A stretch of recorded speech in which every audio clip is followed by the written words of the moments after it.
మీ ఇద్దరి వరస చూస్తుంటే జ్యోత్స్న మా అన్నయ్య కూతురు కాదేమో అని డౌట్ అంటుంది కాంచన. ఆ మాటలతో కార్తీక్, దీపలు షాక్ అవుతారు.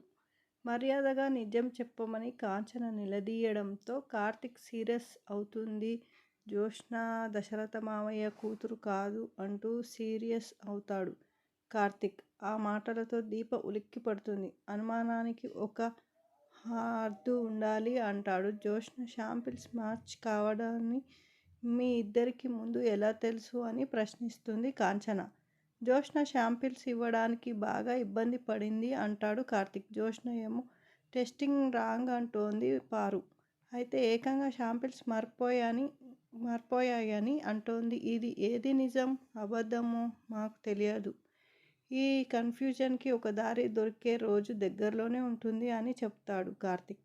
నిజం తెలిసే రోజు వస్తే జ్యోత్స్న మా అమ్మని బతకనివ్వదు అని అంటుంది దీప భయపడుతూ.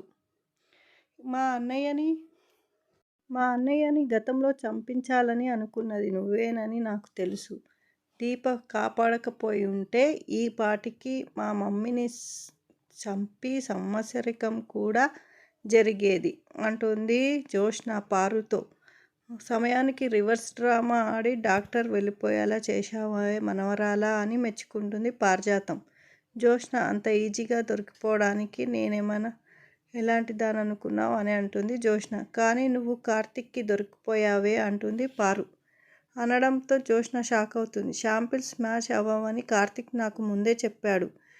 కానీ దానికి నిజం తెలుసుంటే సైలెంట్గా ఉండేవాడు కాదని వెంటనే నిజం బయట పెట్టేసేవాడని అంటుంది జ్యోత్స్న. కానీ ఇలా ఎన్ని రోజులు మేనేజ్ చేస్తావని ప్రశ్నిస్తుంది పారు. అసలు సుమిత్ర కూతురు ఎక్కడుందో ఏంటో అని అంటుంది పారు. దీపకి జ్యూస్ చేసి ఇస్తాడు కార్తీక్. కానీ వద్దు అంటుంది దీప.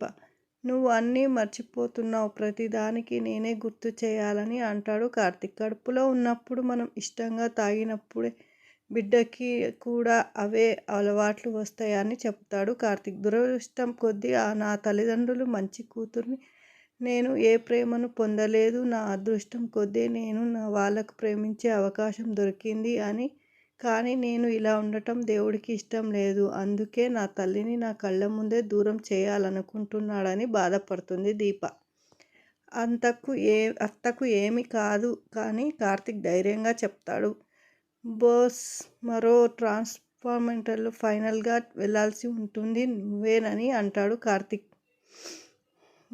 మనం ఈ బరువును ఇక మోయొద్దు. శాంపిల్స్ మ్యాచ్ కాలేదని అందరికీ తెలిసిపోయింది. ఎవరికీ అనుమానం రాకుండా ఉండేందుకు జ్యోత్స్న, పారిజాతం నిజాన్ని మాటలతో అబద్ధంగా మార్చేశారు. వాళ్ళు అక్కడితో ఆగరు. అసలు నిజాన్ని లేకుండానే చేస్తారు.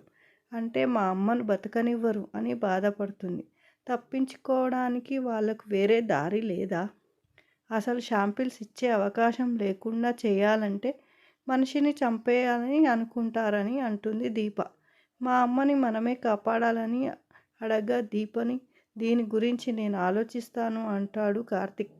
బావ ఏం చేయాలనుకుంటున్నాడు? అసలు జ్యోత్స్న ఏం చెబుతుంది అని ఆలోచిస్తుంది దీప.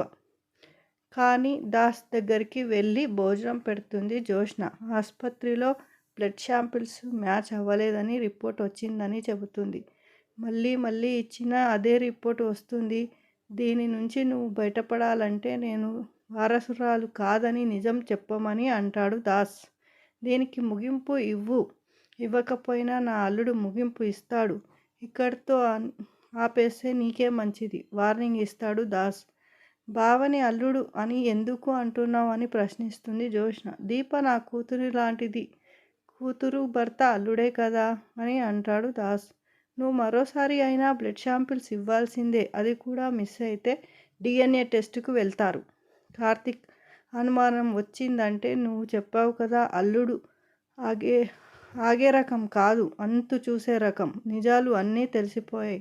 శివనారాయణ గారి ఆస్తికి దీపే అసలు వారసురాలని ప్రకటించే రోజు చాలా తొందరలోనే ఉంటుంది అంటాడు దాస్. ఆ మాటలతో జ్యోత్స్న వణికిపోతుంది. అది నా కంఠంలో ఊపిరి ఉన్నంత వరకు జరగనివ్వను అని చెబుతోంది జ్యోత్స్న. బయట కాపలా కాస్తున్న రౌడీల దగ్గరికి వెళ్ళి ఎందుకు ఏమిటి అనేది అడగకుండా నేనొకటి చెప్తాను. అది చేస్తే మీకు 10,00,000 రూపాయలు ఇస్తాను. నా పేరు అసలు బయటికి రాకుండా చెయ్యాలని అంటుంది జ్యోత్స్న. 10,000 రూపాయలకే మర్డర్ చేసేవాళ్ళం మేడం. 10,00,000 వస్తున్నాయంటే ఈ జాగ్రత్తలు తీసుకోకుండా ఎందుకుంటామని అంటాడు రౌడీలు. వాళ్ళకి ప్లాన్ చెప్పే కార్తీక్కి 10,00,000 రూపాయలు ఇస్తానంటే జాగ్రత్తలు తీసుకోకుండా ఎలా ఉంటామని అంటారు రౌడీలు. వాళ్ళకి ప్లాన్ చెప్పి కార్తీక్ ఇంటికి పంపిస్తుంది జ్యోత్స్న. అర్ధరాత్రి రౌడీలు ముసుగు వేసుకొని కార్తీక్ ఇంట్లోకి ప్రవేశిస్తారు. జ్యోత్స్న ఇచ్చిన ఫోటోతో మ్యాచ్ చేసుకున్న ఆ రౌడీ దీపను చంపబోతుండగా ఆమె పక్కకి తిరగడంతో తప్పించుకుంటుంది. అయితే వెంటనే రౌడీ చూసి దీప గట్టిగా అరవడంతో బావా బావా అని గట్టిగా అరవడంతో కార్తీక్ ఉలిక్కిపడి లేచి రౌడీతో గొడవపడి అతన్ని వెంబడిస్తాడు. అయితే ఆ రౌడీని తప్పించుకుంటాడు. ఇంతలో ఎపిసోడ్ ముగుస్తుంది.